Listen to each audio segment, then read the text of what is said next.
दोस्तों क्लास 11 का क्वेश्चन है, प्राइवेट स्कूल का है और क्वेश्चन में क्या है, फाइंड द सम ऑफ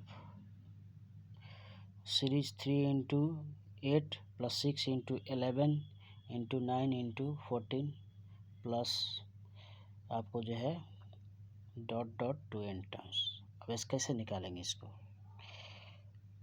तो देखिए 3 into 8 6 into 11 9 into 14 plus dot dot to n terms. अब इसका सम निकालने के लिए सबसे पहले हम लोग को nth टर्म निकालना पड़ेगा, तो nth टर्म निकाल लेते हैं। तो 3, उसके बाद हमारा क्या हो जाएगा 6, उसके बाद 9। अब इसका n टर्म निकालते हैं तो हमारा क्या हो जाएगा a इक्वल टू अगर 3 हो गया तो d इक्वल टू कितना हो जाएगा 6 माइनस 3, तो 3 हो गया।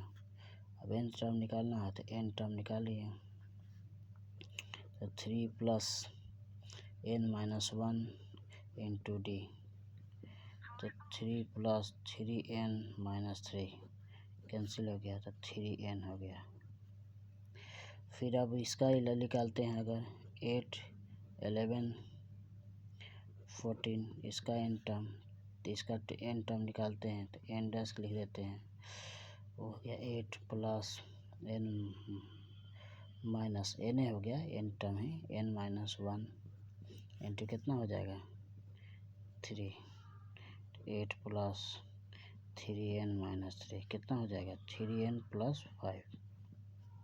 और टोटल n टर्म्स निकालेंगे तो टोटल का, तो टोटल हमारा हो जाएगा 3n इंटू 3n प्लस 5, तो कितना हो जाएगा 9n स्क्वायर प्लस 5 है। अब सम निकालना था, s इक्वल टू क्या हो जाएगा, जो ये निकाले हम लोग तो सिग्मा an।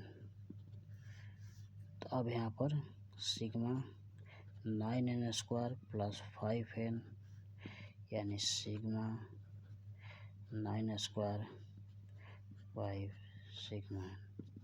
अब n स्क्वायर का सम क्या होता है n into n plus 1 2n plus 1 by 6, और n का होता है हमारा n into n plus 1 by 2। अब यहाँ से कॉमन लेते हैं, ये सब कैंसिल करें, 3 3 जा 9 3 2 जा 6, और यहाँ से कॉमन ले लेते हैं, तो क्या कॉमन ले लेंगे तो n into n plus 1 by 2। जैसे कॉमन लेंगे तो हमारे यहाँ क्या बचेगा, यहाँ 3 बचेगा, 3 इंटू 2n प्लस 1, यहाँ बचेगा 5। अब इसको सॉल्व करेंगे कितना आएगा n इंटू n प्लस 1। अब इसको ये हमारा हो जाएगा आपको 6n प्लस 3 प्लस 5, तो ये हमारा हो जाएगा n into n plus 1 6n plus 8 यानी n into n plus 1 by 2।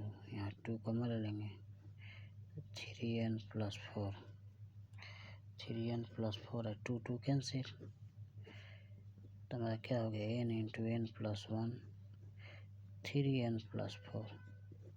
तो यही हमारा आंसर हो गया, सम हो गया, सम हमारा निकल गया। This is the final answer. और दोस्तों लाइक कीजिए, सब्सक्राइब कीजिए और कमेंट कीजिए। ये क्वेश्चन बहुत ही अच्छा है, समेशन से रिलेटेड क्वेश्चन है, और बेल आइकन को प्रेस कीजिए। थैंक यू दोस्तों।